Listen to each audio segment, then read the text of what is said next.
जब प्रभु श्री राम और माता सीता 14 वर्ष के वनवास के बाद अयोध्या लौटे थे, तब रावण वध के पाप से मुक्त होने के लिए उन्होंने ऋषि मुनियों के आदेश पर राज सूर्य यज्ञ करने का निर्णय लिया। पूजा के लिए उन्होंने मुग्दल ऋषि को आमंत्रित किया। मुग्दल ऋषि ने मां सीता पर गंगा जल छिड़ककर उन्हें पवित्र किया और कार्तिक माह के शुक्ल पक्ष की षष्ठम तिथि को सूर्यदेव की उपासना करने का आदेश दिया। इसके बाद माता सीता ने मुग्दल ऋषि के आश्रम में रहकर 6 दिनों तक सूर्यदेव की उपासना की और सप्तमी के दिन सूर्योदय के समय फिर से अनुष्ठान कर उनसे आशीर्वाद लिया।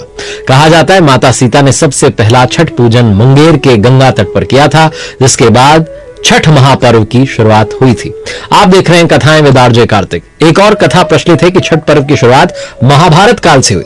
इस पर्व को सबसे पहले सूर्यपुत्र कर्ण ने सूर्य की उपासना करके शुरू किया था। कहा जाता है कि उस भगवान सूर्य के परम भक्त थे और प्रतिदिन घंटों तक पानी में खड़े होकर के सूर्यदेव को अर्घ्य देते थे। सूर्य की कृपा से वो महान योद्धा बने और आज भी छठ में अर्घ्य दान की जो परंपरा है ये बड़ी प्रचलित है। छठ पर्व के बारे में एक और कथा है और वो ये कहती है कि जब पांडव सारा राजपाट जुए में हार गए, तब रानी द्रौपदी जो थी उन्होंने छठ व्रत रखा था। इस व्रत से उनकी मनोकामनाएं पूर्ण हुई और पांडवों को सब कुछ वापस मिल गया।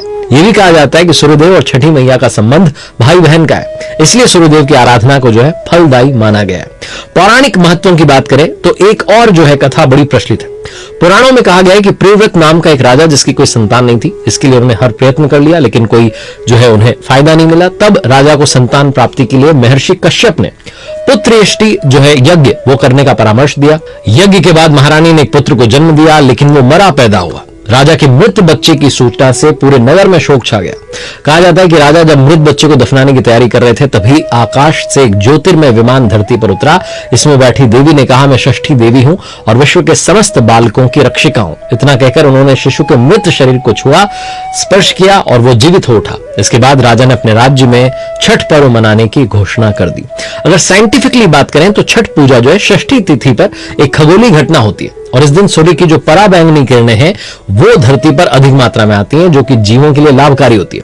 सूर्य की किरणों का वायुमंडल पर जो है स्पेशल इफेक्ट होता है, जिससे कि धरती की सरफेस पर जो पहुंचने वाली ये किरणें इनकी मात्रा नियंत्रित हो जाती है और इनका कोई हानिकारक प्रभाव नहीं पड़ता। कहा जाता है कि इसलिए इस दिन जो है सूर्योपासना से मनुष्य के शरीर को और जीवन को बहुत लाभ मिलता है।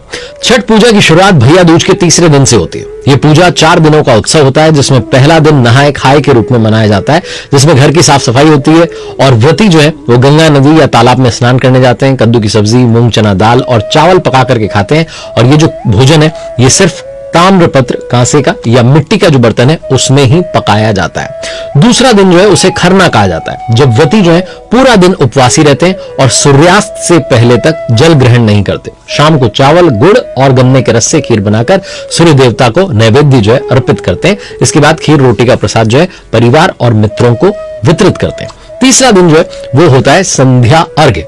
ये संध्या अर्घ्य का दिन वो है जब व्रती जो है डूबते हुए सूर्य को अर्घ्य अर्पित करते हैं। इसके लिए बहुत ही स्पेशल प्रसाद बनता है, जैसे कि ठेकुआ, चावल के लड्डू बनाए जाते हैं और एक स्पेशल बांस की टोकरी में रख करके इन्हें घाट तक ले जाया जाता है। घाट पर बैठ करके जो है व्रती जो है सूर्यदेव को अर्घ्य देते हैं और सूर्यास्त के समय 5 बार परिक्रमा करते हैं।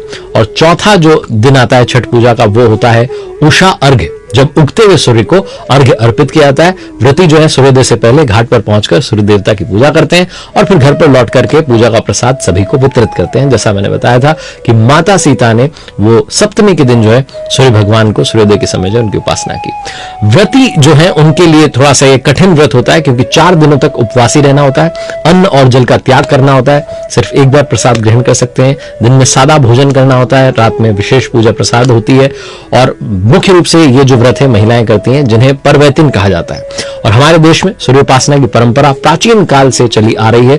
ऋग्वेद में सूर्यदेव की पूजा का उल्लेख मिलता है और आगे चल करके कई पुराणों में और धार्मिक ग्रंथों में बहुत विस्तार से इसके बारे में बताया गया है। भगवान सूर्य को आरोग्य देवता के रूप में पूजा जाता है, क्योंकि उनकी किरणों में कई रोगों को नष्ट करने की क्षमता पाई जाती है। उम्मीद है आपको ये कथा, आज का वीडियो पसंद आया होगा। आप सभी को छठ पूजा की पुनः बहुत बहुत शुभकामनाएं।